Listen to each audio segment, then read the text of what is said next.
सुमारे 2-3 वर्षांपूर्वी वडाळ्याला एकदा दलित चळवळीतले सर्व कार्यकर्ते, राजकीय नेते, विविध गट यांची एकत्र सभा भरली होती आणि मी हे माझं भाग्य मानतो की त्या सभेमध्ये मी विशेष निमंत्रित म्हणून उपस्थित होतो। त्यावेळच्या परिस्थितीमध्ये दलित चळवळीमध्ये जी खूप फाटाफूट आहे त्यावर दलित समाजाचं प्रचंड प्रेशर होतं सर्व नेत्यांवर की तुमच्या आपसातल्या भांडणांच्यामुळे दलित समाजाचंही अहित होत आहे आणि विकासाची, परिवर्तनाची जी वाटचाल पुढची व्हायला पाहिजे तिच्यात अडथळे निर्माण होत आहेत। हा दबाव इतका वाढला होता की सामाजिक विविध गट किंवा रिपब्लिकन पक्षातले वेगवेगळे गट एकत्र आले।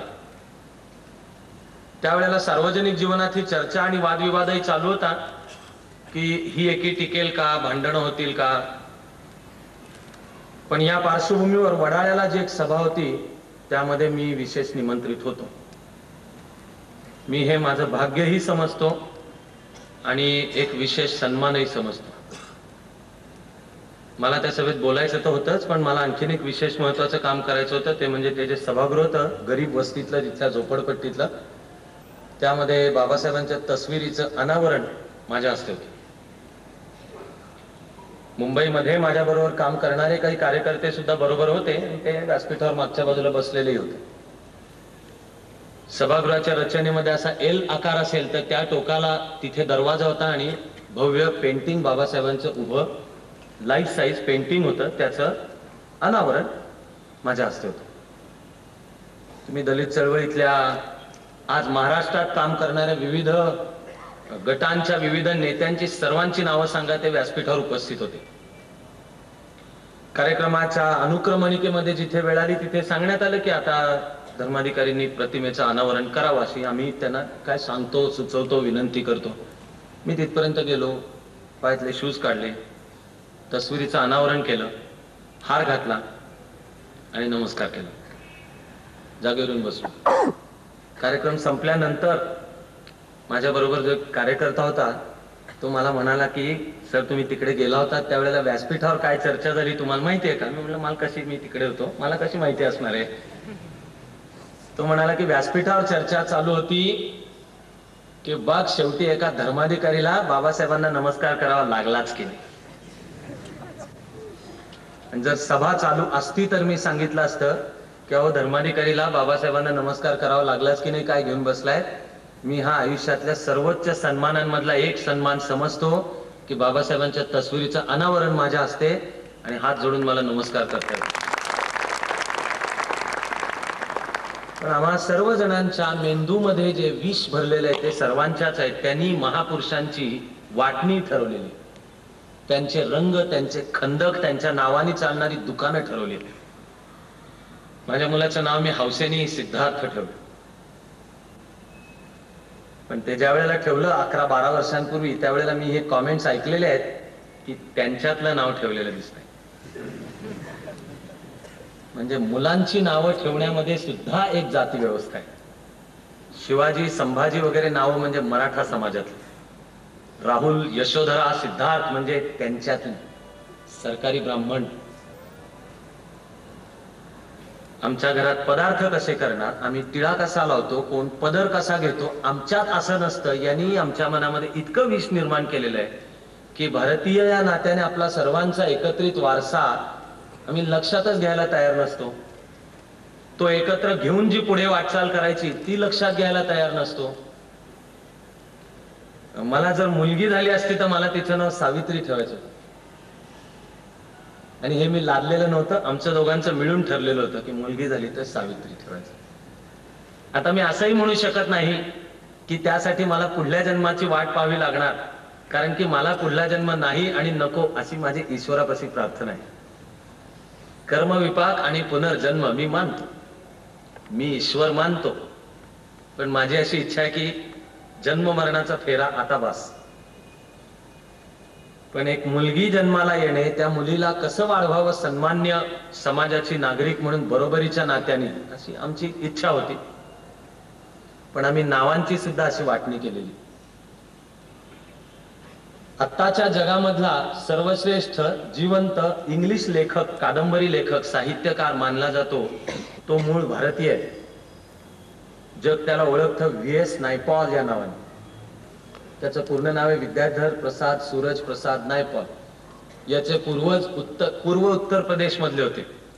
ब्रिटिश काळामध्ये जहाजाच्या जहाज भरून भारतीय मजूर फिजी, मॉरिशस किंवा वेस्ट इंडिज मधल्या बेटांच्या वर उसाच्या मळ्यावर काम करणारे कामगार म्हणून जायचे. त्यात व्ही.एस. नायपॉलचे पूर्वज गेले. तो इंग्लिश शिकला, लंडन मध्ये शिकला. आत्ताचा ग्रेटेस्ट लिव्हिंग इंग्लिश ऑथर अशी त्याची ओळख सांगितली जाते. नायपॉल आपली भारतीय मूळ विसरला नाही. गेल्या 40 वर्षांमध्ये नायपॉलनी साधारणपणे 12-12 वर्षांच्या एक तपाच्या अंतराने भारतावर एक पुस्तक लिहिलं. त्यातलं सगळ्यात पहिलं लिहिलं 1962-63च्या आसपास. चीनचं युद्ध नुकतंच होऊन गेलं होतं. नायपॉल भारतात आला, काही महिने राहिला. मुख्य म्हणजे काश्मीरमध्ये खूप दीर्घकाळ राहिला. 62-63 नंतर त्याच्या लेखणीतून जे पहिलं पुस्तक भारतावरचं बाहेर आलं त्याला त्यांनी नाव दिलं India and area of darkness. त्याला 62-63 सालातला भारत दिसला अंधाराचा प्रदेश. तो 12-13 वर्षांनी परत आला. त्यावेळेला देशामध्ये आणीबाणी चालू होती 1975-76 साल. पण आता निदान त्याला भारत अंधाराचा प्रदेश आहे हे नाही दिसलं. त्याला दिसलं इथे एक संस्कृती आहे. त्याला दिसलं ह्या संस्कृतीला एक आत्मविश्वास आहे. पण नायपॉलच्या नजरेला हेही दिसलं की या संस्कृतीला जखम झाली आहे. त्याला शंका आली की ही प्राणांतिक जखम आहे का, फेटल. त्यांनी पुस्तकाला नाव दिलं इंडिया अ वुंडेड सिव्हिलायझेशन. त्यानंतर नायपॉल एकदा भारतात आला 1990. पुस्तक त्यांनी नंतर लिहिलं. पण 1990-91च्या ज्या सुमाराला नायपॉल भारतात आला तेव्हा मी मुंबईमध्ये सरकारी अधिकारी म्हणून महाराष्ट्र राज्यांचे मुख्य सचिव यांचा विशेष कार्य अधिकारी या पदावर मुंबईला होतो. चर्चगेटला राहत होतो. नायपॉल त्या वर्षी भारतात उतरला. ती तारीख होती 14 एप्रिल 1990. मुंबईमध्ये पत्रकार म्हणून काम करणारा माझा एक मित्र हा नायपॉलचा एस्कॉर्ट होता. त्यांनी आंतरराष्ट्रीय विमानतळावर नायपॉलला रिसीव्ह केलं. ते तिथून निघाले तसे लाखो जणांचे गर्दीचे थवेच्या थवे दादरच्या भूमीच्या दिशेने चाललेले होते. नायपॉलने माझ्या मित्राला विचारलं हे काय. मग माझ्या मित्रांनी नायपॉलला बाबासाहेब आंबेडकर म्हणजे कोण, 14 एप्रिल म्हणजे काय आणि हे जे सर्व लाखो जणांचा समुदाय झपाटल्यासारखा भारल्यासारखा निघालेला आहे त्यांचं दारिद्र्य कळतं. त्यांच्या चेहऱ्यावर वेदनेने उमटवलेली जी खूण आहे, डाग दिलेला आहे तो दिसतो. पण या भीमराव रामजी आंबेडकर नावाचा जो होऊन गेला त्यांनी एक आत्मसन्मानाची भावना जी या समाजाला दिली ती पण त्यांच्या चेहऱ्यावर ठसठशीत दिसते. ते जय भीम म्हणत लाखो जणांचे थवेच्या थवे दादरला चैत्यभूमीच्या दिशेने निघालेले दिसत होते. माझ्या मित्रांनी त्याला समजावून सांगितलं. यानंतर नायपॉलनी भारतावरचं जे तिसरं पुस्तक लिहिलंय या पुस्तकाला नायपॉलने दिलेलं नाव आहे इंडिया अ मिलियन म्युटिनीज नाव. की आता भारत काय आहे, लक्ष लक्ष विद्रोहांचा प्रदेश आहे. त्यामध्ये जी खळबळ चालू आहे ही विघातक खळबळ नाही. ही भारत हा अंधाराचा प्रदेश असल्याचं लक्षण असलेली खळबळ नाही. जखमी संस्कृती असेल पण आता त्या जखमा भरून निघत संस्कृतीने ज्यांना आजपर्यंत स्थान नाकारलं ते हक्काचं, मानाचं, बरोबरीचं, सन्मानाचं स्थान सामाजिक, राजकीय, आर्थिक, सांस्कृतिक जीवनात मागतायत. ते आत्मविश्वासाने पुढे येत आहेत. हे बंड आहेत, हे विद्रोह आहेत. इंडिया अ मिलियन म्युटिनीज नाव, लक्ष लक्ष विद्रोहांचा हा प्रदेश आहे. मराठी भाषेमध्ये दलित साहित्य म्हणून जी एक मोठी लाट जन्माला आली ती अजूनही शिल्लक आहे. पण ती आता नव्या नव्या वळणांच्या वरनं नवे नवे प्रवाह सामावून घेत तिला नवनवं रूप येत आहे. यातले एक महान साहित्यिक, महान कवी, महान लेखक आणि तितकाच बहुधा कदाचित जास्ती महान माणूस दया पवार आज ते आपल्यात नाहीत.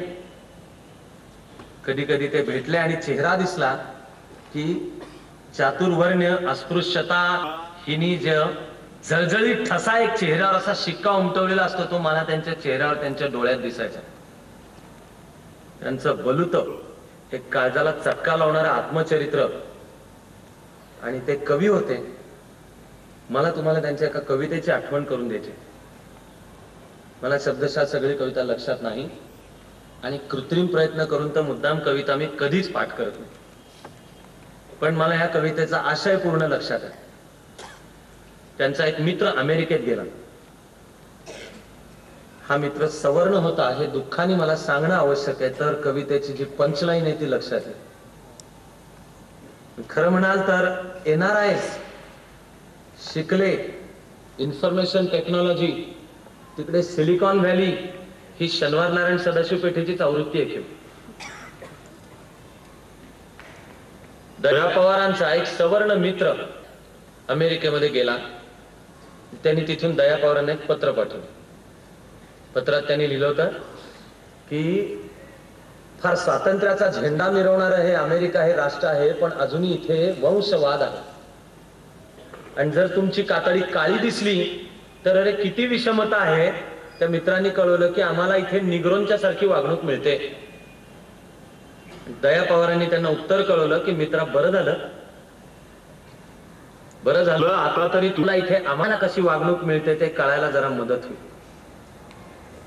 कळेल न कळेल आपल्याला माहित नाही. हे दुःख समजणे, नुसती त्या दुःखाला असलेली खोटी सहानुभूती नाही, ढोंग नाही, नुसते पुतळ्यांना तस्वीरींना वाहिलेले हार नाही, समजणे याचं नाव आहे करुणा. ती बुद्धाची करुणा आहे.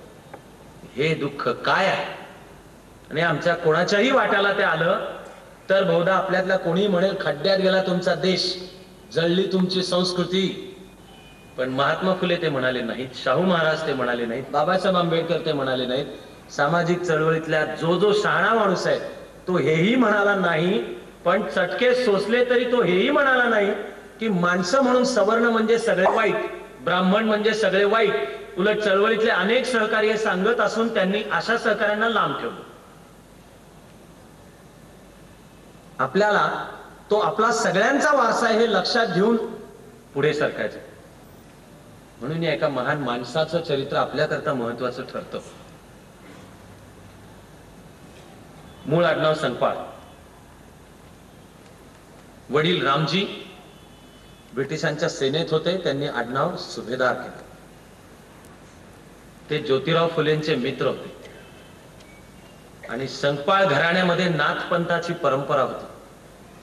घरी नियमित भजनं होत असत. हा नाथपंथ, महानुभाव संप्रदाय, चक्रधर स्वामी ही सगळी समतेची चळवळ आहे. ती मध्ययुगातली असेल, 11व्या-12व्या शतकातली असेल. मराठी भाषेचा प्रारंभ चक्रधर स्वामींच्या या नाथ संप्रदायापासून होतो. खरं म्हणजे ज्ञानोबा माऊली म्हणजे सुद्धा नाथ संप्रदायाची दीक्षा घेतलेले. त्यांनी योग मार्ग आणि नाथ संप्रदाय जे चातुर्वर्ण्य पाळत नाही ते एकत्र आणून आपल्याला मराठीमध्ये सोपा अर्थ आपल्यापर्यंत पोचला का नाही पोचला ज्याने त्याने आपापल्या मनाला विचारून ठरवायचं. रामजी सुभेदारांचा आग्रह होता की आपल्या मुलांच्यावर चांगले संस्कार झाले पाहिजेत, घरात भजन असलं पाहिजे. भजन चालू असताना लहान मुलांचं पळ काढणं ही सहज प्रवृत्ती असते. तर वडील विचारायचे, तू लवकर का रे उठला, भजनातून मधला का उठला.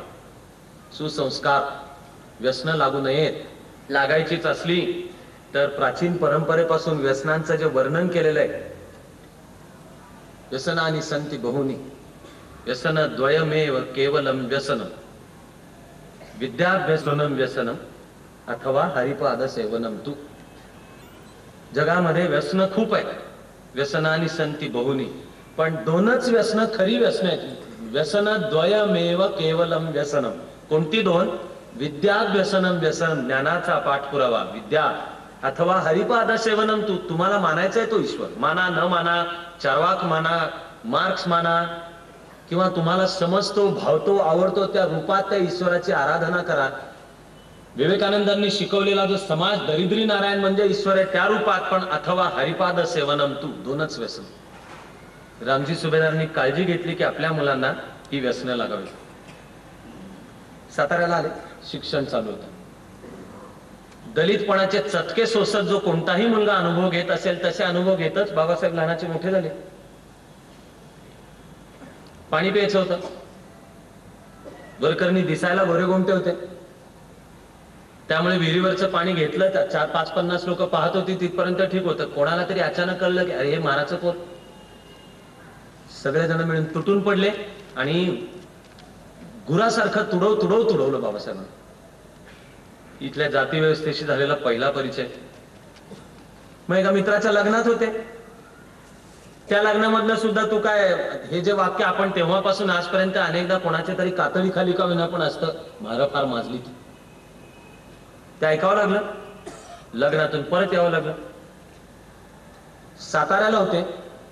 वडिलांना भेटण्याकरता म्हणून त्यांना जायचं होतं. आधी रेल्वे पण खूप लांबचा प्रवास आधी चालत केला, मसूर पाडळी पासून मसूर पर्यंत. मग जायचं होतं बैलगाडीतून साताऱ्यापर्यंत. त्या बैलगाडीमध्ये महाराजच्या पोराला कोण घेणार? पण फसगत व्हायची वरकरणी रूप पाहून, म्हणून बैलगाडीत बसले. पण बैलगाडी जशी पुढे निघाली, थोडं अंतर गेल्यानंतर तो गाडीवान होता, त्याला लक्षात आलं की हे जे पोरग बसले महाराजचं पोर. त्यांनी त्याला ढुकललं, गाडीतून फेकून दिलं भावासहित. त्यानंतर तो रस्त्याने जाणाऱ्या येणाऱ्या वाहनांना, लोकांना कोणाला हात करतोय, कोणी गाडीत घ्यायला तयार नाही. मोठे झाल्यानंतर सुद्धा कार्यकर्त्यांच्या बरोबर किंवा चार चौघात सार्वजनिक वावरताना सुद्धा हा प्रसंग सांगताना बाबासाहेबांचा गळा दाटून यायचा की आम्ही अक्षरशः रात्रभर चालून अर्धमेल्या स्थितीत दुसऱ्या दिवशी कसे बसे साताऱ्याला आम्ही पोहोचलो. हे आणि इथपासून पुढे जे अनुभव मी सगळे तुम्हाला सांगेन, असे ज्याला घेईल तो कधीही म्हणेल खड्ड्यात गेला तुमचा देश, खड्ड्यात गेला तुमचा समाज. काळाच्या दृष्टीने थोडासा पुढे जातो. हे चटके सोसणं कधी संपलं नाही. शिकले, उच्च विद्या विभूषित. आधी सयाजी महाराजांची स्कॉलरशिप, परत आले, मग शाहू महाराजांशी परिचय, माणगाव परिषद, पुन्हा शिकायला गेले, London School of economics, MSc केलं, PhD केलं, डॉक्टर ऑफ सायन्स ही पदवी मिळवली. अमेरिका आणि ब्रिटन मधल्या सुद्धा त्यांच्या गुरूंनी त्यांना सलाम केला की माझा विद्यार्थी माझ्यापेक्षा ग्रेट आहे. पण भारतात परत आले, सुखाने नोकरी मिळेना. गायकवाडांच्या दरबारात ही स्कॉलरशिप मिळताना 10 वर्षाचा बॉन्ड होता साईन केलेला, म्हणून नोकरी होती. सयाजी महाराजांच्या सारखा शेतकऱ्याच्या घरातच लहानाचा मोठा झालेला, म्हणून शेतकऱ्याच्या जनसामान्याच्या दुःखाची जाणीव असलेला माणूस राजा होता. त्यांनी बाबासाहेबांना आपण सुचवलं होतं की गायकवाड दरबारची स्कॉलरशिप 4च जणांना असते, तू अर्ज कर, स्कॉलरशिप मिळण्याची व्यवस्था मी करतो. ती मिळाली. 10 वर्षाचा बॉन्ड होता की जे ज्ञान घेऊन परत येशील त्या ज्ञानाचा उपयोग गायकवाड दरबारला झाला पाहिजे. मिलिटरी असिस्टंट या पदावर कामाला सुरुवात झाली. ही गायकवाडांच्या दरबारातली वर्ग 1 ची पद होतं. इतर अनेकांच्या मनात जळजळ. हे सगळे चटके सोसलेले असून ऑफिसात काम करताना बाबासाहेब अनेक वेळा बेल वाजवून दारावरच्या शिपायाला पाणी आणायला सांगायचे. ते पाणी यायचंच नाही. ऑफिसच्या वेळात चहा आला तर चहाचा कप बाबासाहेबांच्या ऑफिसात यायचाच नाही त्यांच्या खोलीत. त्यांच्या दारावर काम करणारा शिपाई होता सवर्ण. मला हे शब्द वापरायला दुःख आहे, हे एव्हाना आता तुम्हाला सर्वजणांना सुद्धा माहिती असेल. ते सांगितल्याशिवाय या कथेतलं दुःख सुद्धा लक्षात नाही येणार. दारावरचा शिपाई सवर्ण, आत बसले ते महाराजचं पोर. बेल वाजवून जर बाबासाहेबांनी एखादी फाईल मागवली तर तो शिपाई फाईल आणायचा आणि दारात असा उभं राहून अशी लांबून त्यांच्या टेबलवर टाकायचा की तू झाला PhD झाला म्हणून काय झालं, त्याने काय जात बदलते काय. हे आणि असे अनुभव जो जो घेईल तो म्हणाला असता खड्ड्यात गेला तुमचा देश, खड्ड्यात गेली तुमची संस्कृती. बाबासाहेब म्हणाले नाही, भांडायचे तिथे भांडले, ते आक्रमकपणे भांडले, प्रसंगी कडू जहरी शब्द वापरून सुद्धा भांडले, गांधीजींशी भांडले. आणि आपण त्याचा चिकित्सक आणि परखड अभ्यास करणारच आहोत. पण पहिल्या गोलमेज परिषदेला गेले, त्यावर काँग्रेसचा बहिष्कार होता. इंग्लंडचा पंतप्रधान आणि राजसत्तेने त्यांना बाजूला काढून भारतीय समाजापासून फोडायचा प्रयत्न केला. त्या पहिल्या गोलमेज परिषदेमध्ये बाबासाहेबांनी इंग्रज सत्तेला खडसावून सांगितलंय की आमची आहेत भांडणं आपसात, पण ती तिकडे घरात, ती आमची घरातली आहेत. तुम्ही आमच्यातल्या फाटाफुटीचा तुम्ही फायदा घ्यायचा प्रयत्न करू नका. पहिल्या गोलमेज परिषदेत बाबासाहेबांनी ब्रिटिश राजसत्तेला सांगितलं की मी जो इथे उपस्थित आहे तो संपूर्ण भारताचा प्रतिनिधी म्हणून उपस्थित आहे, भारताच्याच हितसंबंधाची काळजी. आणि जेव्हा जशी वेळ आली तेव्हा तशी आपलं सगळं दुःख पचवून बाबासाहेबांनी विचार चिंतन आणि काम केलं, वागले ते भारताच्या हिताचं वागले। राज्यघटनेतल्या तरतुदी, हिंदू कोड बिल, समान नागरी कायद्याचा आग्रह आणि केलं धर्मांतर पण निवडला तो सुद्धा जाणीवपूर्वक हे शब्द वापरून भारतीय परंपरेतला धर्म, तोही बुद्धाची प्रज्ञा प्रेम आणि करुणा शिकवणारा धर्म। आणि अजून चरित्र कथन आणि विचार सांगायच्या आधीच मी असा थोडासा पुढे जाऊन मागे का येतोय तर मी अंतःकरणपूर्वक 2 प्राथमिक शिक्षकांचा शाश्वत कृतज्ञ राहू इच्छितो। आपलं काम नीट करणाऱ्या या 2 प्राथमिक शिक्षकांनी या भारतावर केवढे थोर उपकार केलेले। या 2 शिक्षकांची नावं पेंडसे आणि आंबेडकर। सवर्ण, नाईलाज म्हणून सांगणं भाग आहे की जातीने ब्राह्मण, पण या छोट्या भीमला शाळेत तो वावरत असताना जेव्हा इतरांच्याकडनं तुच्छतेची वागणूक मिळत होती, त्याच्या बालमनाला हे कळतही असलं पाहिजे आणि मोठं झाले तसं ते कळल्यासारखं जाणीवेत आलं म्हणून ते वागले, म्हणून अनेक ठिकाणी आक्रमक भूमिका आल्या आणि तेव्हापासून ते अरुण शौरींच्या वर्शिपिंग फॉल्स गॉड या पुस्तकापर्यंत बाबासाहेबांच्यावर ते देशद्रोही होते हा आरोप सुद्धा होतो, कारण ब्रिटिश सरकारची बाजू घेतली। ब्रिटिशांनी दलितांचे हितसंबंध सांभाळावेत असं ते म्हणले। 42च्या चळवळीशी सहकार्य केलं नाही। व्हाईसरॉयच्या काउन्सिलमध्ये 42 ची चळवळ चिरडण्याकरता व्हाईसरॉयनी त्यांना काउन्सिलमध्ये घेतलं मजूर मंत्री पदावर। बाबासाहेब देशद्रोही? पण अरे मुळात शिकायचा अधिकार इथल्या व्यवस्थेने दिला नव्हता। तो संकपाळाच्या घरातल्या पोराला का शाळेत जाता आलं? कारण ब्रिटिशांचं राज्य आलं। त्यांनी डिस्ट्रिक्ट लोकल बोर्ड स्थापन केली। 1813च्या कायद्याने शिकण्याचा अधिकार दिला। जिल्ह्यांच्या मध्ये शाळा निघाल्या। त्या शाळांना जर सरकारचं अनुदान हवं असेल तर जाती धर्म पंथ न पाहता मुलांना शाळेत येता आलं पाहिजे असं कायदेशीर बंधन होतं। म्हणायचं झालं तर आमच्या घरातल्या भांडणाला तो गोरासाहेब न्यायाधीश बनला, पण तुम्ही जर आता दलितांच्या अस्पृश्यांच्या मुलांना प्रवेश देणार नसलात तर शाळेला अनुदान बंद, रमणा बंद, दक्षिणा प्राईज कमिटी बंद। आता अनुदान हवं असेल तर भीमराव रामजी सकपाळला, भीमराव रामजी सुभेदारला शाळेमध्ये येऊन बसू द्यावं लागणार। शाळेमध्ये रोज काय इन्स्पेक्टर पाहतो काय की भीमला तुम्ही बसू कुठे देताय? दाराच्या बाहेर। इतर सगळ्या तासांना दाराच्या बाहेर बसायचं, प्रश्नांची उत्तरं द्यायची नाही। हे 2च शिक्षक असे होते, पेंडसे आणि आंबेडकर। त्यांनी पाहिलं की अरे ज्या प्रश्नाची उत्तरं इतरांना येत नाही तो हा भीम अशी पाट देतो। शाळेमध्ये इन्स्पेक्टर झाले। या दोघांनी आपल्या तासाला छोट्या भीमला पहिल्या बाकावर बसवलं, मायेनी पोटाशी धरलं, घरी घेऊन गेले, स्वतःच्या मुलांच्या बरोबर जेवायला वाढलं, आपल्या मुलाकरता केलेल्या भाकरीतली अर्धी भाकरी त्याच्याकरता दिली। एक दिवशी शाळेत यायचं होतं, मला आता हा प्रसंग सांगताना माझ्या अंगावर काटा येतो। इतिहासाने नोंदवून ठेवलंय की मोठे झाल्यावर सुद्धा हा प्रसंग सांगताना बाबासाहेब गैवरून येत असत। आई 6व्या वर्षी गेली त्यांची, 1896, 5-6 वर्षाच्या असताना आई गेली। ते 2 प्राथमिक शिक्षक त्यांची आई झाली। मी कायम म्हणत आलो की चांगल्या शिक्षकाचं आद्य कर्तव्य, पहिलं कर्तव्य काय आहे? चांगल्या शिक्षकाचं पहिलं कर्तव्य विषय उत्तम शिकवणे हे नाही। चांगल्या शिक्षकाचं पहिलं कर्तव्य सर्व मुलामुलींच्यावर निरपेक्ष प्रेम करता येणे, शिकवणे नंतर। तासाला तो समोर उभं राहिल्यानंतर जर त्याचं हृदय दाटून येत असेल आणि ही बसली ती माझी मुलं मुली आहेत असं वाटत असेल तर तो चांगला शिक्षक झाला।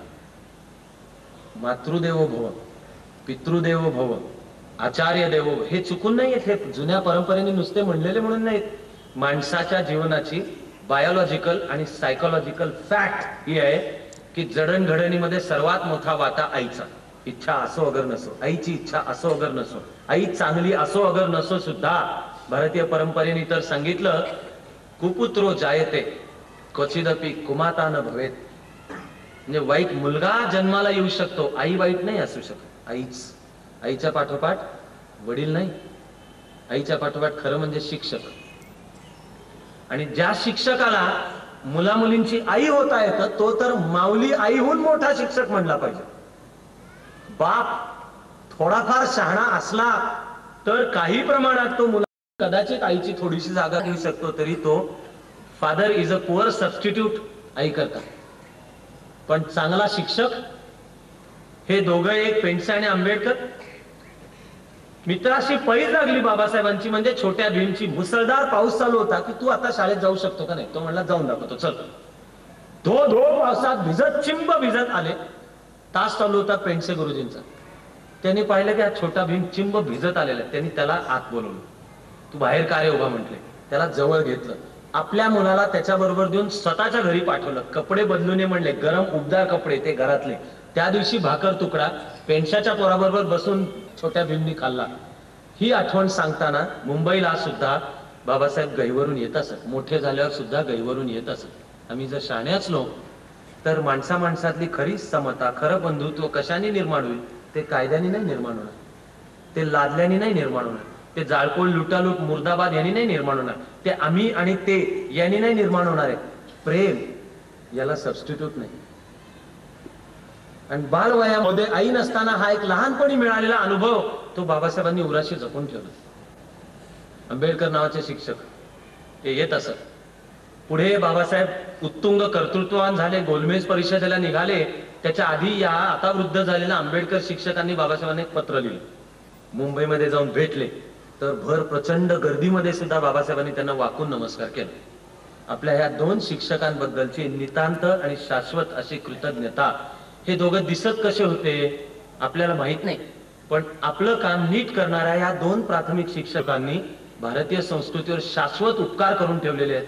कारण त्यांनी या छोट्या भीमच्या मनात तो लहानाचा मोठा होताना शिकवून ठेवलं की व्यवस्था वाईट आहे, सगळी माणसं वाईट नाही.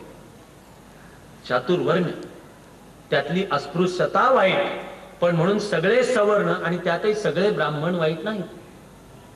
फुले शाहू आंबेडकर यांना त्यांच्या सगळ्या सहकाऱ्यांनी चळवळीच्या काळात वेळोवेळी अनेक वेळा सांगितलंय की ब्राह्मणांना दूर करा, सवर्णांना दूर करा, हे लबाड आहेत, यांचं कसब आहे. या तिघांनी आणि अशा सर्व शहाण्या नेत्यांनी असं सांगणाऱ्या कार्यकर्त्यांना दूर केले. हा संस्कार हा माणसा माणसातल्या खऱ्या मैत्रीच्या, खऱ्या प्रेमाच्या संबंधातून येतो. सुनीताबाई देशपांडे, पु ल देशपांडे हे ज्यांचे यजमान त्यांनी आहे मनोहरतरी मध्ये हा फार सुरेख प्रसंग सांगून ठेवलाय. आणि तुमच्या माझ्याकरता एक बोचरा त्रास देणारा प्रश्न निर्माण केलेला आहे. कोकणातल्या गावात तिथे चातुर्वर्ण्यन वगैरे सगळं कडक, पण गावी घरी भांडी घासाल किंवा कामाला येणारी जी म्हारीण असेल तिच्याशी सुद्धा आई किती प्रेमाने बोलायची. आणि तिच्या पायाला एक जखम झाली तर म्हणली माझ्या आईने बसून तिचा पाय हातात घेऊन ती पायातली जखम स्वच्छ केली, औषध भरलं, ती रोज चौकशी करत असे, मलमपट्टी रोज करत असे. हे लिहून सुनीताबाई म्हणतायत की आम्ही सगळी समता वगैरे बोलतो, पण असं प्रेम आम्हाला करता येईल का. पण माणसा माणसातलं प्रेम हेच त्याच्यावरचं उत्तर. दोन प्राथमिक शिक्षकांनी हे प्रेम दिलं, त्यातून पुढचे बाबासाहेब घडले. शिकायचा हक्क कळला. शिकले एल्फिन्स्टन कॉलेज 1912, कागदावरच्या नोंदी असतात. BA झाले. मग सयाजी महाराजांशी संपर्क आला. गायकवाड दरबारची स्कॉलरशिप मिळाली. अमेरिकेला गेले. आधी न्यूयॉर्क आणि नंतर कोलंबिया विद्यापीठ.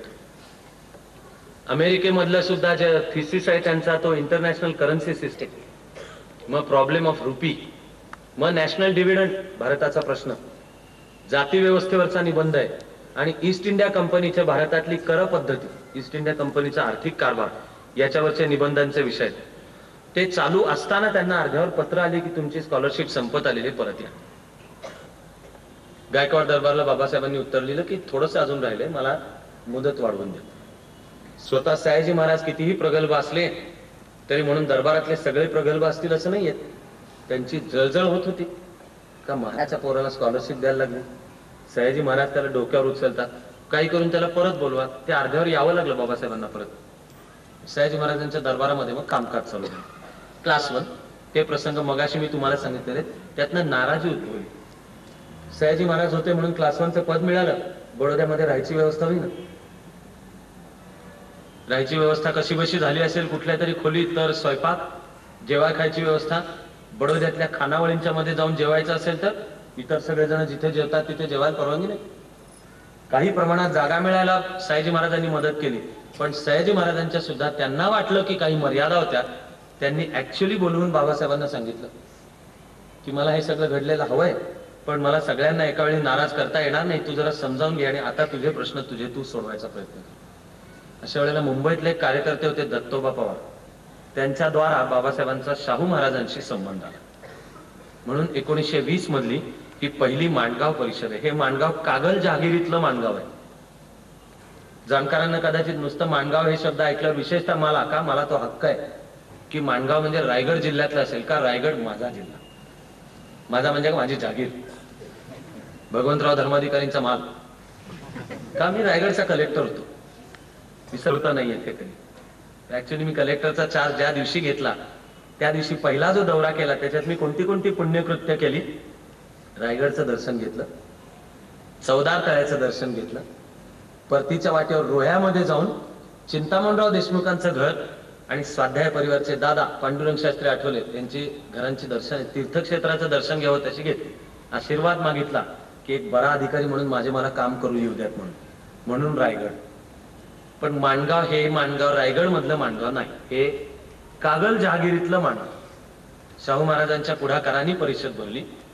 त्या परिषदेमध्ये नंतर मग नागपूरला परिषद भरली. मग मार्च 1920 मध्ये मूक नायक हे पहिलं नियतकालिक शाहू महाराजांनी आर्थिक मदत केल्यामुळे बाबासाहेबांनी त्याचा प्रारंभ केला. शाहू महाराजांनी व्यासपीठावरून अस्पृश्य समाजाला सांगितलं की तुम्हाला तुमचा नेता मिळालाय, हा तुमचा नेता. आज कानांना ऐकायला संवाद साधे आणि गोड वाटतील बरं का, तुम्हाला याची तीव्रता लक्षात येणं अवघड आहे. तेव्हा हे लक्षात घ्या की वेदोक्ताचा लढा आता जिंकलेले शाहू महाराज. तेव्हा म्हणजे आता आम्ही उच्च कुलीन क्षत्रिय वेदोक्ताचा अधिकार असलेले, तेही शिवाजी महाराजांचे वारसदार, कोल्हापूरची गादी, 96 कुळी वगैरे, ते शाहू महाराज काय सांगतायत समाजाला की बाबासाहेब आंबेडकरांचा कार्यवाह होऊन मी काम करायला तयार आहे. सचिव, बाबासाहेब आंबेडकरांचा सचिव, सेक्रेटरी, कार्यवाह होऊन.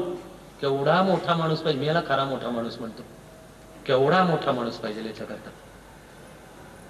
मग आपल्या संस्थांच्या क्षेत्रामध्ये त्यांनी जे बदल घडवून आणले ते तर आपण सर्व पाहतो. मग झाला एका अजब अशा सत्याग्रहाला प्रारंभ. इतर अनेक सत्याग्रह किंवा इतर अनेक लढाया यांच्यातला जो चित्तथरारक भाग आहे तो समजावून घेणं काही वेळेला सोपं आहे. पण हा 1927चा चौदार तळ्याचा सत्याग्रह, हा आमच्यापैकी किती जणांना सैन्याने जाऊन छापा घातला हे वाटू शकतं चित्तथरारक. 60 जणांनी जाऊन पन्हाळा जिंकला, चित्तथरारक वाटू शकतं. इतकंच काय, निशस्त्र माणसांनी वैष्णव जनतो तेणे कहिये म्हणत ते धारासनाच्या फॅक्टरीवर चालून गेले आणि गांधीजींची शिकवण होती की हात पण उचलायचा नाही उलटा, पण पळून पण जायचं नाही, मनात सुद्धा शिव्या येता कामा नयेत, हिंसा, पळून तर जाणं तर सोडूनच द्या, हात उगारणं तर त्याहून सोडून द्या. ते सुद्धा पराक्रम आहे, ते चित्तथरारक आहे, अंगावर काटा येईल असा अनुभव आहे. पण एका तळ्यावर दलित समाज पाणी प्यायचा हक्क मागतो, हे चित्तथरारक आहे का नाही?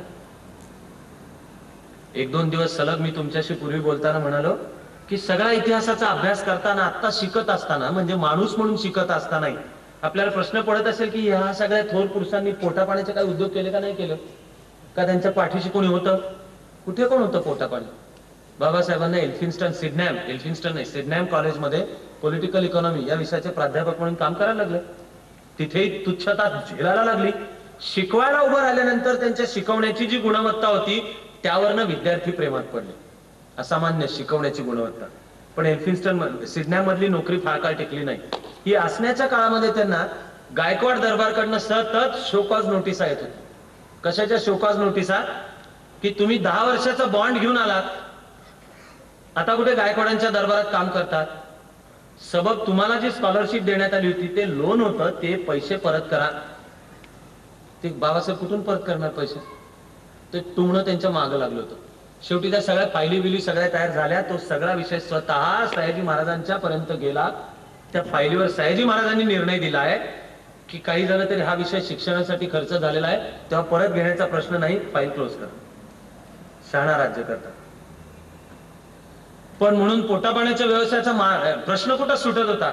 आपल्याला माहिती नसेल की बाबासाहेबांनी ब्रोकर स्टॉक शेअर खरेदी विक्रीचे सल्ले देण्याची कंपनी चालू केली. मुंबई पहिला काही काळ ती कंपनी नीट चालली सुद्धा, मग त्यांच्या क्लायंटना शब्द पसरत गेला की मालक महार आहे, क्लायंट येणं बंद झालं, कंपनी बंद, स्टॉक ब्रोकिंगची कंपनी बंद पडली. त्यानंतर पुढे कॉमर्सला असलेले, बहुधा त्यांना हे नाव माहिती असेल, बाटली बॉय म्हणून, बाटली बॉयच्या अकाउंटचं पुस्तक फार प्रसिद्ध आहे. त्यांच्या मुंबईमध्ये कोचिंग क्लास होते, म्हणजे ती पण परंपरा जुनी आहे, एवढं जाता जाता लक्षात ठेवा. फक्त मूळ शाळा कॉलेजेसच्या मध्ये जायच्या ऐवजी त्याही वेळेला अकाउंट शिकायला बाटली बॉयच्या क्लासला जास्ती जण जात होते का, एवढं जरा आर्काइव्ह मधनं शोधून काढलं पाहिजे. बाटली बॉयच्या अकाउंटन्सीचे ट्युशन क्लासेस होते, त्याच्यात बाबासाहेब नोकरीला लागले 1924 ते 28. म्हणजे बाकी 14 तळ आणि चित्तथरारक कहाण्या ऐकत असताना विसरू नका की एकीकडे ते बहिष्कृत हितकारिणी सभा स्थापन केली जुलै 1924 मुंबईला, परळ. समता आणि बहिष्कृत भारत ही दोन नियतकालिक एक वर्षाच्या अंतराने काढली. 1927 मध्ये प्रथम बहिष्कृत भारत आणि मग 1928 मध्ये समता. दोन्ही पाक्षिक होती, ती एकाडेक आठवडा काढली जायची. पण पोटापाण्याचा व्यवसाय आणि नोकरी कामधंदा करणं आवश्यक होतं, ते तरीही या सगळ्या सामाजिक चळवळी, तळी मुळातले हे विचार. मग येतो चवदार तळ्याचा चित्तथरारक संग्राम.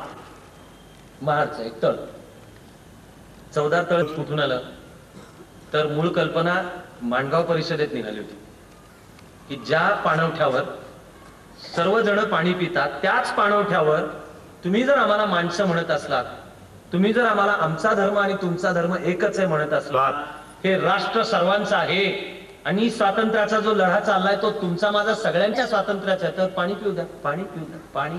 पुढची कहाणी सांगायच्या आधी सांगतो की एक भारतीय, आणि मी तर सांगितलेलंच आहे की हिंदू या नात्याने शरम आणि जीवाची तगमग माझी थांबत नाही. आम्ही काय करत होतो? आम्ही घोड्या गाढवा कुत्र्या मांजरांना पाणी पिऊ देत होतो, पण माणसाने पाहिलं की ते बाटत होतं, गोमूत्राने ते स्वच्छ करत होतो. पाणी प्यायचा हक्क. तर मुंबई प्रांताच्या विधिमंडळामध्ये आधी बहुजन समाजाचे ज्येष्ठ जाणकार नेते C.K. भोले यांनी विधिमंडळात ठराव संमत करून घेतला होता की पाणी सर्वांना प्यायचा हक्क कायद्याने असला पाहिजे. त्या ठरावाला अनुसरून फक्त महाड नगरपालिका अशी निघाली की जिनी नगरपालिकेचा म्हणून ठराव संमत केला की हे जे तळ ज्याचं नाव प्रसिद्ध होतं चवदार तळ, ते आम्ही सर्वांसाठी खुलं करतो. तो कायदा करणं वेगळं, पण म्हणून महाड आणि परिसरातला जो दलित बांधव असतील त्यांना खरंच हे धाडस डेअरिंग येणं की त्याच्यावर जाऊन पाणी पिऊ, हे वेगळं. मुंबई प्रांतिक विधिमंडळातला ठराव आणि महाड नगरपालिकेने केलेला ठराव याच्या पार्श्वभूमीवर म्हणून ठरलं की मग प्रत्यक्ष त्या चवदार तळ्यावर जाऊन पाणी पिऊ. अस्पृश्यता निवारण परिषद भरली होती महाडला, ती आहे मार्च 1927. अचानक त्या परिषदेमध्ये हा विचार पुढे आला की आपण अनायसे महाडमध्ये आहोत, हे इथे तळ आहे, नगरपालिकेने ठराव केलेला आहे आणि मूळ सरकारचं तर विधेयक आहेच आहे, चला जाऊन पाणी पिऊ. म्हणून घोषणा देत देत देत ते सगळे मोर्चाने हजारो जण चवदार तळ्यावर गेले आणि पाणी प्याले सुद्धा आणि परत आले. ती बातमी गावभर पसरली. मग गावातले जे स्पृश्य तथाकथित उच्चवर्णीय गुंड हातात लाठा काठ्या घेऊन आले. सत्याग्रहाचे अर्ध पाऊल पुढे पडला असं समजून बाबासाहेब सुद्धा रेस्ट हाऊसवर गेलेले होते. बाकीचे सगळेजण पांगलेले होते. परिषदेसाठी ठिकठिकाणून आलेले जे जनसामान्य असतील ते आपापल्या तंबूंच्या मध्ये वगैरे कुठे कुठे होते. काही अंदाज नसताना त्याच्यावर तुटून पडले गुंड येऊन हातात लाठा काठ्या घेऊन. आणि त्यांनी लहान मुलं पाहिली नाहीत, स्त्रिया पाहिली नाहीत, वृद्ध माणसं पाहिली नाहीत, त्यांना लाठ्या काठ्याने तुडव. ती मारामारी चालू असताना बाबासाहेबांच्या कानावर रेस्ट हाऊसवर निरोप गेला. ते घाबऱ्या तिथे परत आले. यावेळेपर्यंत मग दलित समाजातले सुद्धा जे आक्रमक आणि गुंड म्हणजे परत हात उलटा उचलायला तयार असलेले, हे पण चिडलेले संतापलेले होते, ते आता उलटा हात उचलायला तयार होते. त्यांना बाबासाहेबांनी थांबवलं. म्हणाले कायदा त्यांनी हातात घेतलाय म्हणून आपण नाही हातात घ्यायचं. त्यांना थांबवलं. मग प्रशासनाची मध्यस्थी झाली. ती दंगल थांबली. माणसांच्यावर रुग्णालयांच्या मध्ये औषधोपचार झाले, पण दंगल ज्यांनी केली त्यांच्यावर खटले सुद्धा झाले आणि 3-4 महिन्यांच्या अंतरामध्ये या सर्व जणांना 4 महिन्याच्या कारावासाची शिक्षा झाली. पण हा झटका होता की तुम्ही पाप काय करताय, जाऊन पाणी पितोय, तर लाठ्या काठ्यांनी तुडवू. म्हणून निर्णय घेण्यात आला की आता चवदार तळ्याचा सत्याग्रह योजना करून सत्याग्रह करू की जाऊन त्या चवदार तळ्यावरच पाणी पिऊ. त्यामध्ये रायगड जिल्ह्यातले सामाजिक कार्यकर्ते अनेक जण होते. त्याच्यातलं एक अतिशय विख्यात नाव म्हणजे सुरबा नाना टिपणीस आणि बाकी अनेक नाव आहेत. मी ह्या अनेकांचं मला असं वाटतं की यांची कृतज्ञता व्यक्त केली पाहिजे, कारण सुदैवानी या प्रत्येक सत्याग्रहामध्ये सर्व जाती धर्म पंथांची माणसं सामील आहेत. यांनी वाचवलं आपल्या देशाला. आपण यांचं कृतज्ञ असलं पाहिजे की हा फक्त महाराजांचा सत्याग्रह नाही, हा फक्त मराठ्यांचा सत्याग्रह नाही, हा फक्त अमुक सगळे होते, शहाणी माणसं सगळे होते. महाडमध्ये बापूराव जोशी नावाचे गृहस्थ होते, ते सावरकरांचे अनुयायी. हे जेव्हा घटना घडली त्यावेळेला बापूराव जोशींनी जाऊन म्हणजे शुद्धीकरण वगैरे, महाडमध्ये चर्चा चालू झाल्या की आता या तळ्याचं शुद्धीकरण केलं पाहिजे. म्हणजे का माणसाने पाणी पिल्यामुळे बाटलं ते, त्याला या बापूराव जोशींनी विरोध केला आणि जाऊन स्वतः त्या 14 तळ्यामध्ये बुडी पण मारली आणि त्याचं पाणी पण प्यायलं. गावानी म्हणजे उच्चवर्णीयांनी बापूराव जोशींच्यावर बहिष्कार टाकला. इथपासून समतेच्या पुढे सर्व चळवळीच्या काळामध्ये तो रत्नागिरीला जो महामाणूस, महासागर, हिमालयाचं जे प्रचंड शिखर आहे, वीर सावरकर यांनी बाबासाहेबांना 100% सपोर्ट दिलेला आहे, पत्र लिहून दिलेले आहे. आणि इथपासून ते पुढचे सगळे टप्पे, सत्याग्रहाचे पुढचे टप्पे, समतेच्या भांडणाचे, राज्यघटनेचे, धर्मांतराचा विषय निवडताना सुद्धा ज्यांनी सूचना केलेल्या आहेत की निवडायचाच असला तर भारतीय परंपरेतला धर्म निवडा, त्यामध्ये सावरकरांचा, स्वातंत्र्यवीर सावरकरांचा वाटा.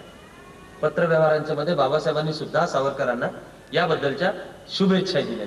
बोलायचे तिथे कटू शब्द किंवा जे वैचारिक मांडायचे की आपण हिंदुत्ववाद्यांच्या बेगडी प्रेमापासून सावध राहिलं पाहिजे, हे आहेत बरं का मजकूर बाबासाहेबांचे. पण त्या हिंदुत्ववाद्यांच्या बेगडी प्रेमाचे याच्यातलं त्यांना काय म्हणायचं असावं, त्याचा जर आगापिछा पाहिला तर लक्षात येईल की बाबांनो, तुम्ही माणूस म्हणून आमच्यावर प्रेम करत नाही आहात. धर्मांतराची बाबासाहेबांनी घोषणा केली, खळबळ हिंदू समाजात पळापळ चालू झाली, नेते मंडळी वगैरे येऊन भेटायला लागली. म्हणजे तुम्ही आम्हाला तुमच्या तळ्यावर पाणी पिऊ देणार नाही, तुम्ही आम्हाला तुमच्या मंदिरांच्या मध्ये दर्शन घेऊ देणार नाही. पण ज्यावेळेला आम्ही आता म्हणू की आता मग आम्ही तुमचा धर्मच सोडतो, त्यावेळेला मात्र नको नको तो नका करू. का रे बाबा, काय तुमची मेलेली कातडी सोडायला तुम्ही असला पाहिजे, गावाची हळी द्यायला तुम्ही असला पाहिजेत, पण पाणी आमच्या तळ्यावर प्यायचं नाही. या प्रेमाला खोटं प्रेम म्हणायला लागेल. संख्या केवळ हिंदूंची कमी होणार म्हणून केवळ आपण असे असे व्हावे, हे बेगडी प्रेम आहे. पुढे मसूरकर महाराज म्हणून होते, त्यांच्याशी बाबासाहेबांचा एक संवाद झाला, तो फार अर्थपूर्ण आहे. मसूरकर महाराज हे आक्रमक आणि कट्टर हिंदुत्व निष्ठ, ते गोवा भागात काम करत असत आणि तिथे जे इच्छेविरुद्ध किंवा हिंदू संकल्पनांमधल्या खोट्या संकुचित कल्पनांमुळे जे बाटले होते की विहिरीमध्ये पाव बिस्किट टाकली, ते पाणी प्यालं म्हणजे गावच्या गाव बाटलं म्हणजे काय झालं. मसूरकर महाराज जाऊन त्यांना पुन्हा हिंदू धर्मात घेत असत. अशा हजारो जणांना गोवा भागामध्ये मसूरकर महाराजांनी पुन्हा हिंदू करून घेतलं. त्यांच्याशी बाबासाहेबांचा एक संवाद झाला. मसूरकर महाराज, तुकडोजी महाराज, सावरकर, गाडगे महाराज या सगळ्यांशी बाबासाहेबांचा संपर्क होता. ते सुचवत होते की धर्म बदलायचा असला तर भारतीय परंपरेतला बदला. तिथे बाबासाहेबांनी कडाडून मसूरकर महाराजांना सांगितलंच की हे काय तुमचं काय फार प्रेम आहे म्हणून सांगत नाही, नुसतं संख्ये करताय. मसूरकर महाराज म्हणाले की तुम्ही जर भारतीय परंपरेत नसलेला एखादा धर्म घेतला तर भारत भारत राहणार नाही. आणि बाबासाहेब म्हणलेत की हे बरोबर आहे. जेव्हा केव्हा पुढे निर्णय घेतला त्याचाही चिकित्सक अभ्यास आपण करणार आहोत, पण बाबासाहेब म्हणलेले आहेत की जाणीवपूर्वक मी भारतीय परंपरेतला धर्म निवडतोय, भारतीय परंपरेशी मला द्रोह करायचा नाही. मग त्यातला बंडखोर, त्यातला चातुर्वर्ण्याचा विरोध करणारा. तर म्हणून सावरकरांशी असलेला संपर्क, पत्रव्यवहार आणि सावरकरांनी त्यांना या सर्व टप्प्यांना सपोर्ट सुद्धा दिलेला होता. मग ठरलं की डिसेंबर मध्ये जाऊन 14 तळ्याचा सत्याग्रह करायचा. डिसेंबर मध्ये अधिवेशन ठरलं. महाडमधली एक साधारण 10-15 माणसं एकत्र आली आणि त्यांनी कोर्टात केस केली की हे जे अस्पृश्यांचे इथे जे परिषद भरेल आणि ते 14 तळ्यावरून पाणी पितील त्याला बंदी हुकूम, मनाई, स्टे ऑर्डर. का? 14 तळ खाजगी मालकीचं होतं. खाजगी संपत्तीचा वापर कोणाला कसा करू द्यावा हा अधिकार ज्याला त्याला आहे. तुम्ही म्हणू नाही शकत की खाजगी संपत्तीचा वापर सगळ्यांना करू दिला पाहिजे म्हणून. ऐन परिषद भरण्याच्या उंबरठ्यावर महाडच्या कोर्टाने निकाल दिला की स्टे, परिषद इकडे भरलेली आहे. देशभरातनं राज्यभरातनं अक्षरशः हजारोंच्या संख्येने प्रचंड उत्साहाने त्यावेळेचा दलित समाज आणि या चळवळीला सपोर्ट देणारा सुद्धा जो सवर्ण समाज असेल हे सगळे येऊन दाखल झालेले होते. कोर्टाची ऑर्डर, न्यायाधीशाचं नाव वैद्य होतं हे सांगणं आवश्यक आहे का? त्याने निकाल दिला. हे सांगणं आवश्यक आहे का? नाही तर ज्याचं तो ठरवा. पण 3 वर्षांच्या नंतर म्हणजे 1930 मध्ये मात्र वरिष्ठ कोर्टाने निकाल दिला की प्रॉपर्टी खासगी असली तरी एकदा जर ती सार्वजनिक वापराला खुली करत असलात तर मात्र मग ती सार्वजनिक वापरात फक्त सवर्णांना खुली असं तुम्हाला म्हणता येणार नाही. म्हणजे 14 तळ्याच्या सत्याग्रहाच्या बाजूने निकाल दिला. पण हा निकाल पुढे 1930 साली आला. 27 मध्ये परिषद भरली त्यावेळेला बाबासाहेबांच्या समोर धर्म संकट उभं राहिलं. हे 25, 26, 27 डिसेंबर आहे. आता काय करायचं? कोर्टाची ऑर्डर. नुसती कोर्टाची पण ऑर्डर नव्हती. माझ्या पूर्वजांनी म्हणजे रायगडचा कलेक्टर त्यांनी यांच्यावर स्टे ऑर्डर पण दिली आणि कलम 144 लागू केलं. जमावबंदी. 5 पेक्षा जास्ती माणसांनी यायचं नाही. का नाही यायचं? कायदा सुव्यवस्थेचा प्रॉब्लेम निर्माण होतो. मला प्रश्न पडत आला की शतकानुशतक अत्याचार होतात आणि सोसणारा ते अत्याचार गप्प सोसतो तोवर कायदा सुव्यवस्थेचा प्रश्न नसतो. आता पाणी पिऊ द्या म्हटलं की कायदा सुव्यवस्थेचा प्रश्न निर्माण होतो. माझ्या आजच्या चौकटीमध्ये ह्या 2 गोष्टी बसत नाहीयेत आणि पूर्वी मी अनेकदा सांगितल्या आहेत म्हणून फक्त आठवण करून देतो. म्हणजे एका तळ्यामधल्या माशांच्या ठरलं की दरवेळेला मोठे मासे लहान माशांना खातात. ही विषमता आहे.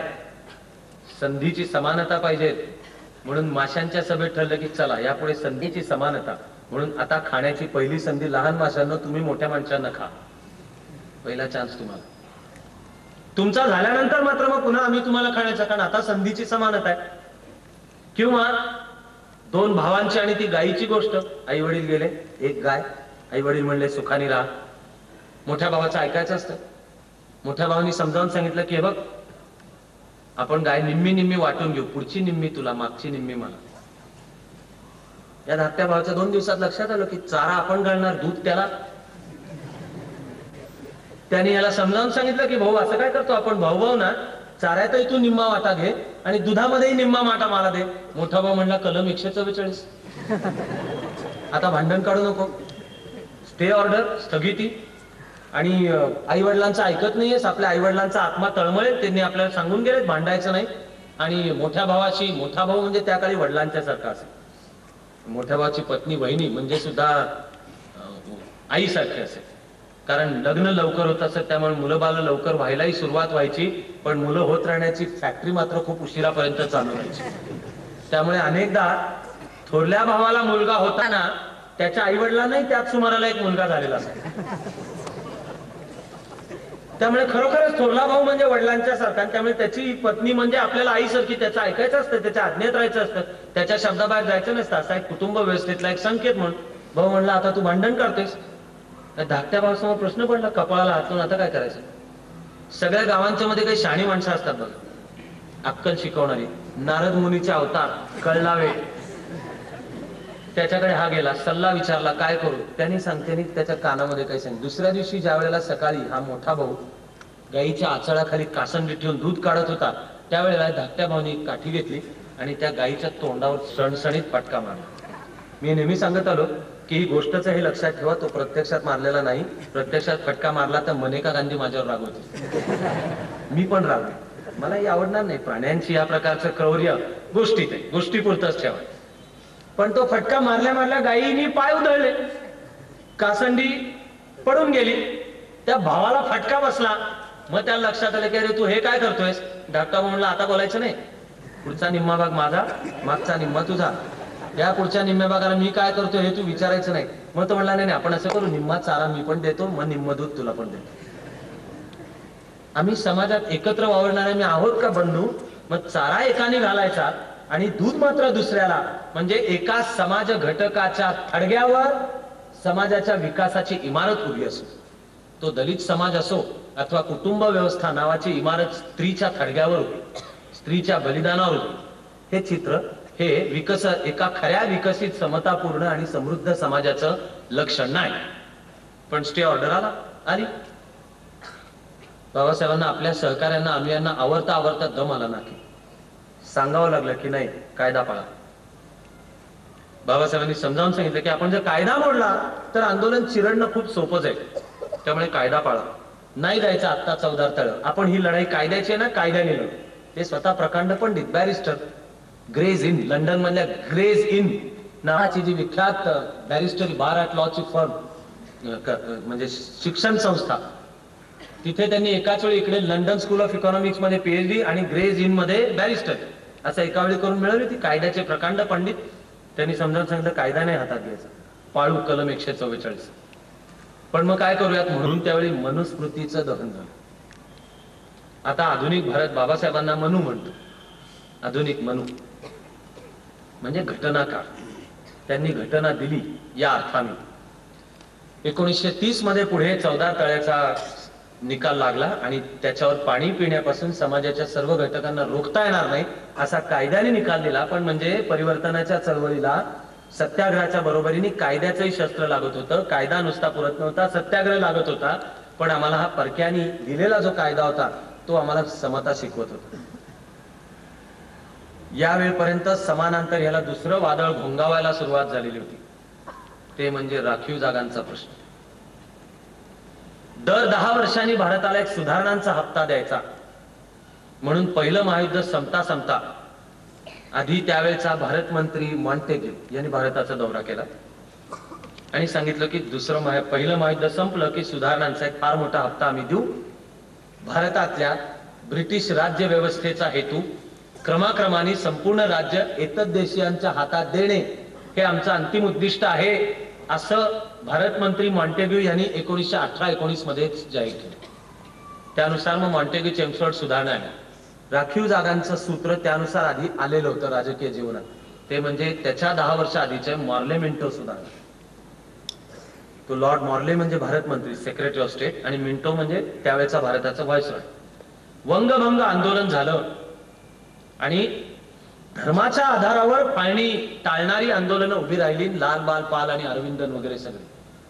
त्यावेळेला कर्झननी आणि त्याचा पूर्व बंगाल भागातला जो एक गव्हर्नर होता ऑफिसर कर्झन वायली यांनी मिळून या पूर्व बंगालच्या भागात जाऊन मुद्दाम मुसलमानांच्या वेगळ्या सभा घेऊन त्यांना सांगितलं होतं की ही फाळणी तुमच्या हिताची आहे, हिंदूंच्या बरोबर राहाल तर तुमच्या हित मागं पडतील अशी फूस लावली. वंगभंग आंदोलन पेटलं. पण हे लक्षात घ्या की त्यावेळेला 1905-6-7 मध्ये सरकारने वंगभंगाचा निर्णय आपण मागे घेतलेला नाही. उलट आंदोलन थंडावलं. लाला लजपत रायांच्यावर हद्दपारी, बिपिनचंद्र पाल लंडनला, लोकमान्य टिळकांच्यावर राजद्रोह, कलम 145 क्रिमिनल प्रोसिजर कोड म्हणजे सिडिशन, खटला, सिद्ध आणि मंडाले. जो मवाळ पक्ष होता तो ब्रिटिश सरकारशी सहकार्य करत होता. यानंतर आधी मॉर्ले मिंटो सुधारणा आली. पण त्यासाठी 1906 मध्ये लॉर्ड मिंटोनी मुद्दाम व्यवस्था करून प्रिन्स आगा खान याच्या नेतृत्वाखाली एक मुस्लिम प्रतिनिधी मंडळ बोलवून घेतलं. राजधानी अजून कलकत्त्यात होती. सप्टेंबर 1906. त्यांना सांगितलं की मुस्लिमांचे हितसंबंध वेगळे आहेत, ते जर तुम्हाला साधायचे असतील तर तुम्ही तुमचा एक राजकीय गट स्थापन करा. म्हणून पुढल्या वर्षी मुस्लिम लीगची स्थापना झाली. मुस्लिम लीगनी स्वतंत्र मतदारसंघांची मागणी केली आणि ती मागणी मॉर्ले मिंटो सुधारणांच्या मध्ये मान्य झाली. तिथपासून स्वतंत्र मतदारसंघ आले.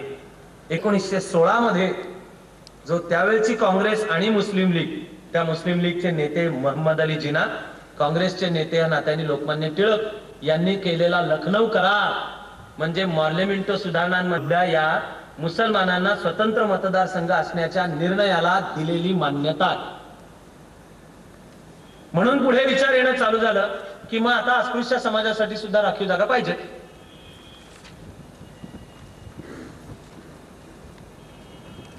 दक्षिण भारतातले दुसरे दलित समाजाचा जो नेता CP राजा म्हणून होते, यांनी या राखीव जागांच्या संदर्भातली वेगवेगळी सूत्र मांडणं सुद्धा चालू केलं होतं. राखीव जागांकडे बघण्याचे 2 दृष्टिकोन होते. एक होता मतदारसंघ संयुक्त, पण त्यामध्ये उमेदवार सर्व पक्षांनी जो द्यायचा तो दलित समाजातला द्यायचा. आणि दुसरा होता ज्या पद्धतीने मुस्लिम समाजाला देण्यात आलेल्या होत्या तो म्हणजे मुस्लिम मतदार मुस्लिम उमेदवारालाच मत देतील. यातल्या बाबासाहेब हे अस्पृश्य उमेदवार मतदार अस्पृश्य उमेदवारालाच मतं देतील या बाजूचे होते आणि यावेळचा डिबेट सातत्याने चालू होता. सुधारणांचा पुढचा हप्ता देण्याकरता जे सायमन कमिशन आलं त्यावर काँग्रेसनी बहिष्कार टाकला. बाबासाहेबांनी सायमन कमिशन समोर साक्ष दिली आणि आपल्या मागण्या मांडल्या. सायमन कमिशन समोर मांडलेली मुख्य मागणी ही आहे की दलितांसाठी स्वतंत्र मतदारसंघ हवे. प्रत्यक्ष सायमन कमिशननी जो अहवाल दिला त्यात मात्र म्हणलं की राखीव मतदारसंघ नको, पण संयुक्त मध्ये राखीव उमेदवार मात्र असावेत. राखीव जागांचा, विशेषतः राजकीय क्षेत्रातल्या राखीव जागांचा जो संपूर्ण डिबेट आहे तो या एका मुद्द्याभोवती फिरतो.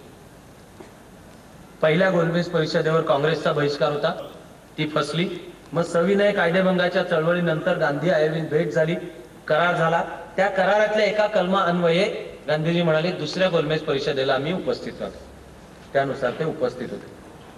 दुसरी गोलमेज परिषद ही भारताचं भवितव्य घडवणाऱ्यातला एक दुःखद पण चित्तथरारक चॅप्टर.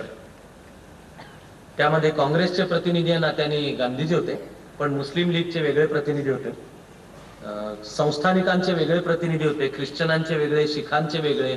तसं बाबासाहेबांना असलेलं जे निमंत्रण होतं हे अस्पृश्यांचे प्रतिनिधी, डिप्रेस क्लास, अनटचेबल्स यांचे प्रतिनिधी म्हणून होते. त्यामध्ये एक स्वतंत्र अल्पसंख्याक समिती नेमण्यात आलेली होती. या समितीला बाबासाहेबांनी जे लेखी निवेदन दिलं की भारतातल्या दलित समाजाच्या अधिकार हक्कांचं रक्षण करण्यासाठी काय करा, त्यात बाबासाहेबांनी हे मांडलेलं आहे की आम्ही हिंदू समाजाचाच भाग आहोत आणि आमची नोंद करायचीच झाली. वापरलेले शब्द काय, बाबासाहेबांनी वापरलेला शब्द आहे प्रोटेस्टंट हिंदू. म्हणजे आमच्या रेकॉर्डवर जर नोंद करायची असेल तर प्रोटेस्टंट हिंदू म्हणून नोंद करा. पण त्यामध्ये त्यांनी राखीव जागांचा मुद्दा मांडला. गांधीजींनी दुसऱ्या गोलमेज परिषदेत मांडलं की तुम्ही ब्रिटिश सरकारला सांगितलं की हे जे म्हणतात की भारताचे वेगवेगळे सामाजिक गट आहेत आणि त्यांचे हितसंबंध सांभाळण्याचं काम ब्रिटिश आहे, हे आम्हाला मान्य नाही. हे आमचे लढे, ते आमच्या घरातले. गांधीजींचं वाक्य होतं leave India to anarchy or God. गोलमेज परिषद ऍक्च्युअली चालू असताना रॅमझे मॅकडोनाल्ड म्हणजे पंतप्रधान, त्याच्या सहकार्याने सेक्रेटरी ऑफ स्टेट, त्यांनी विचारलं गांधीजींना की तुम्ही ऍक्च्युअली डू यू ऍक्च्युअली मीन की आम्ही हा देश सोडावा, जस्ट लाईक दॅट. गांधीजी म्हणले हो, आय ऍक्च्युअली मीन की हा देश सोडा, आमचा आहे, आम्ही आमच्यातले लढे थांबवू. मग त्यांनी आव्हान दिलं की म्हणतात ना आमचा आहे आणि आमच्यातले आपसातले थांबवू, मग ठीक आहे ना, आम्ही विड्रॉ होतो, तुमच्या तुम्ही बसा आणि तुम्ही एक ठरवा. 5 वर्ष आधी नेहरू रिपोर्ट सुद्धा त्यातनच तयार झालेला होता. दुसऱ्या गोलमेज परिषदेच्या काळात ब्रिटिश सरकारने भारतातून आलेल्या सर्व प्रतिनिधींना संधी दिली की एकत्र बसा, चला तुम्ही मिळून एकत्र जे सांगाल ते आम्ही मान्य करतो.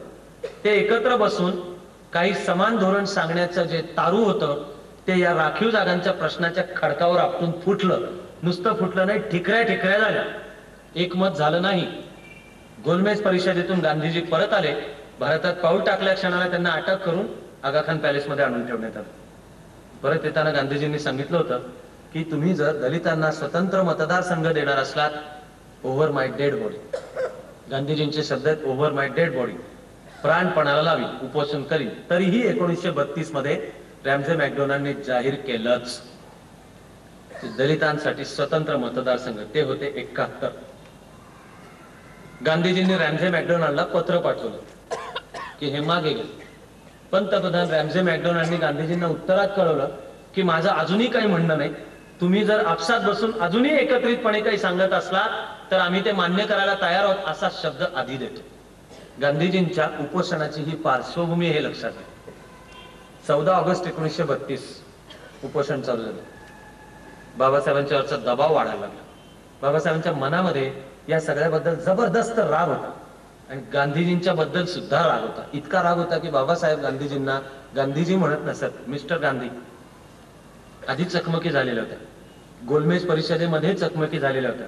गांधीजी म्हणत असत, गांधीजींची तर ही वाक्य होती की कोणी एक आपण अस्पृश्यांचे नेते होत असं म्हणत असेल तर ते खोटे आहे. अस्पृश्यांचं सुद्धा प्रतिनिधित्व आम्हीच करतो, म्हणजे भारतीय राष्ट्रीय काँग्रेस, आणि त्याचा एकमेव नेता आहे नात्याने गांधीजी.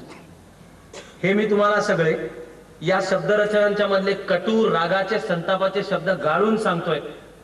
आंबेडकरांनी खूप ठिकाणी या प्रकारचे अतिशय आक्रमक, अत्यंत बोचरे शब्द वापरले. बाबासाहेबांनी गांधीजींच्या भेटीत विचारलं की तुम्ही कोणत्या देशाबद्दल बोलताय? मला देश नाही म्हटले. बाबासाहेबांची गांधीजींची जी चर्चा झाली त्यात म्हणले मला मायभूमी नाही, मला मायभूमी नाही. बाबासाहेबांनी विचारले की काँग्रेसच्या विषय पत्रिकेवर एजेंड्यावर अस्पृश्यता निर्मूलन विषय आहे का? त्यावेळेपर्यंत नव्हता. चौदार तळ्याचा सत्याग्रह झाला त्या वर्षांच्या मध्ये काँग्रेसची जी अधिवेशनं झाली त्याच्यात कुठे या चौदार तळ्याच्या सत्याग्रहाबद्दल एक शब्द तरी होता का? मी तुमच्याशी जी कथा सांगतोय त्या कथानकात एक संगती राहावी म्हणून अजून मध्ये मी मंदिर प्रवेशाचा प्रश्न सांगितलेला नाहीये, पण मंदिर प्रवेशाच्या प्रश्नावर तरी काँग्रेसने 1932 आधी काही म्हणलं होतं का? शांतता आहे. कराचीला झाली ती काँग्रेस, पण चौदार तळे आणि काळाराम मंदिर याच्या प्रवेशावर काँग्रेस शांत आहे, काही भूमिका नाही. बाबासाहेब म्हणले तुमच्या कुठे एजेंड्यावर? तुम्ही हा राग काय होता की तुम्ही आम्हाला काही देत नाही? आपण गोऱ्या साहेबांनी दिलं तर मात्र मध्ये येत आहे. रागावून सुद्धा का विना पण बाबासाहेब आणि तेव्हापासून आजपर्यंत अनेक दलित कार्यकर्ते नेते विचारतात की मुसलमानांना राखीव मतदारसंघ मिळाले त्यावर हिंदू नेत्यांची तक्रार नव्हती, शिखांना मिळाले, पारशांना मिळाले, अँग्लो इंडियन्सना मिळाले, त्यावर नाही. आम्हाला मिळाल्यानंतर मात्र तुम्ही वाकड्यात जाताय, म्हणजे ही तुमच्या मनातली जाती व्यवस्थाच आहे. हा राग लक्षात पण घेतला पाहिजे. तरीही त्याची जी नेमकी पार्श्वभूमी ते लक्षात घेतली पाहिजे. गांधीजींनी आयुष्यभर कधीही राखीव जागांना मान्यता दिलेली नाही. मुस्लिम समाजाच्या सुद्धा राखीव जागांना मान्यता दिलेली नाही. स्वतंत्र झाल्यानंतर राज्यघटना जेव्हा करण्यात आली त्यावेळेला, आणि मी निश्चितपणाने म्हणेन की भारताच्या सुदैवाने स्वतंत्र भारतात तरी मुस्लिम समाजासाठी वेगळे राखीव मतदारसंघ नाहीत. यावर घटना समितीत चर्चा झाली आहे, घमासान चर्चा झाली आहे. तिथे मुस्लिम समाजाचेही प्रतिनिधी होते. त्या सर्वांच्या संमतीने ठरलं की स्वतंत्र भारतामध्ये धर्माधिष्ठित वेगळे मतदारसंघ नाही. पण अस्पृश्यता हा हिंदू समाज व्यवस्थेचा कलंक आणि एक प्रॉब्लेम असल्यामुळे मात्र दलितांच्या विकासासाठी तिथे राखीव मतदारसंघ पाहिजे, ते स्वतंत्र भारतामध्ये सुद्धा चालू झाले. पण ते पुणे करारावर आधारित होते, ते चालू झाले. गांधीजींचं लॉक स्टॉक अँड बॅरल राखीव जागेला विरोध होता. गांधीजींचं म्हणणं होतं की समतेचा प्रश्न याने सुटणार नाही, उलट शत्रुत्व वाढेल. खरा समतेचा प्रश्न सुटेल गुणवत्तेच्या वाढीने आणि उच्चवर्णीयांनी आपणून आपले अधिकार सोडून बंधुत्वाच्या नात्याने दलितांना अधिकार देण्याबद्दल. आंबेडकरांचं म्हणणं होतं की उच्चवर्णीय अशा आपणून आपले अधिकार सोडून देणार नाहीत. बाबासाहेबांच्या म्हणण्यात काही अनुभव पाहता चूक नव्हतं. तुम्ही साधं पाणी नाही पिऊ देत तर तुम्ही आपणून असलेले परंपरेने दिलेले अधिकार सोडून सगळ्यांना समत्व, समता आणि सगळे अधिकार